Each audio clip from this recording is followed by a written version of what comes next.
ప్రపంచంలో బలం బలహీనత అనేటివి రెండు ఉండవు.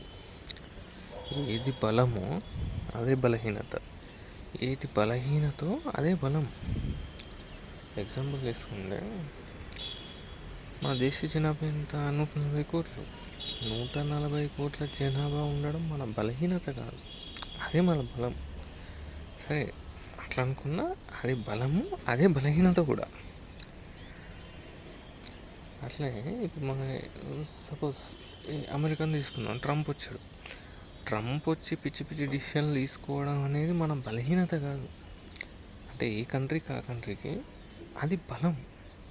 ఎందుకు అటువంటి డిసిషన్ తీసుకోవడం వల్లే నువ్వు అలర్ట్ అవుతున్నావు. ఫస్ట్ ఆయన ఏ సిచ్యువేషన్లో తీసుకుంటున్నాడు, ఎందుకు తీసుకుంటున్నాడు అనేది పక్కకు సరసంగా. కానీ ఒకరు తీసుకునే ఒక రకమైన డెసిషన్స్, అంటే అసలు సంబంధం లేకుండా ఇష్టం వచ్చినట్టుగా వాళ్ళకి తగ్గట్టుగా ఎటువంటి రూల్స్ పాటించకుండా ఒక డిసిషన్ తీసుకుంటే దానికి ఫస్ట్ నువ్వు అలర్ట్ అవుతున్నావు కదా. ఓకే, ఇటువంటి సిచ్యువేషన్ జరగచ్చు ఫ్యూచర్లో అనేది ఇప్పుడు రెడీ అవుతున్నావు కదా. అంటే రావడం బలహీనత అనేది ఒకటి అనుకుంటే అప్పటికి నష్టాలు చిన్న చిన్నవి ఉన్నప్పటికీ లాంగ్ టర్మ్లో దానికి ప్రిపేర్ అయి ఉంటారు, అది ఒక బలం అవుతుంది. అట్లనే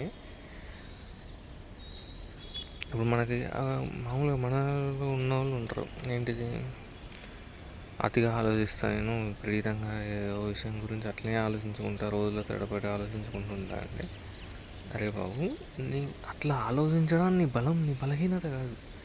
కాకపోతే ఆలోచించే విషయాన్ని, అది నువ్వు ఆలోచించేది కాకుండా ఒక సబ్జెక్ట్ గురించి ఆలోచించు. సబ్జెక్ట్ అంటే ఏదో స్కూల్ అయిపోయే సబ్జెక్టులు కాదు, అది పక్కకు పెట్టు. నీకు ఇంట్రెస్ట్ ఉన్న సబ్జెక్ట్ ఏది ఉంటే అది. మనం ఇంట్లో గురించి, లేకపోతే పక్కింటి వాళ్ళ గురించి, లేకపోతే ఫ్రెండ్స్ గురించి, వాళ్ళ గురించి ఆలోచించుకుంటే అది ఎప్పుడు తెగేది కాదు. అది ఎప్పుడు ఉంటుంది.